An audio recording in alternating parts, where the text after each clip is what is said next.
présenter un vœu qui, j'espère, devrait faire l'unanimité, évidemment. Alors, la ville d'Échirolles subit de plein fouet, depuis de nombreuses années, un niveau de délinquance important qui porte gravement atteinte à son image et à son cadre de vie. La municipalité a tenté de mettre en œuvre des politiques de lutte contre la délinquance sans réel succès. Elle a par ailleurs augmenté les effectifs de policiers municipaux, installé une cinquantaine de caméras de vidéosurveillance et surtout à travers des nombreuses politiques de prévention coûteuses et très inefficaces. Rodéo sauvage, cambriolage, agressions physiques, feux de voiture, attaques contre les forces de l'ordre, les sapeurs-pompiers, les services municipaux, utilisation de mortiers d'artifice, trafic de drogue, meurtres, enlèvements, etc. Les forces de sécurité sont de plus en plus fréquemment confrontés à des délinquants, souvent mineurs, et les habitants ne peuvent bénéficier de la quiétude à laquelle ils ont droit et sont les premières victimes de ces actes.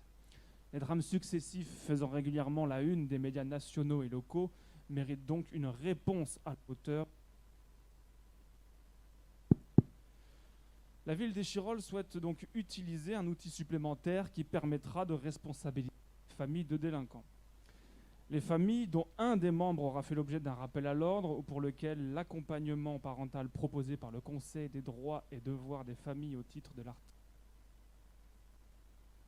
l'article 141-2 du Code de l'action sociale et des familles aura été refusé ou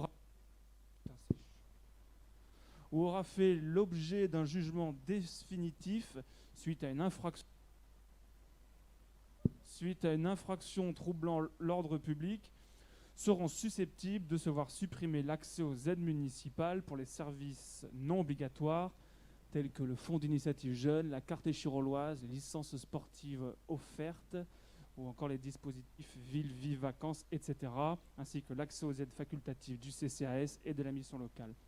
Donc, sur proposition du groupe RN Échirolles, le conseil municipal d'Échirolles décide de suspendre l'accès aux aides municipales et du CCAS aux personnes décrites précédemment, ainsi qu'à la famille directe de ces dernières.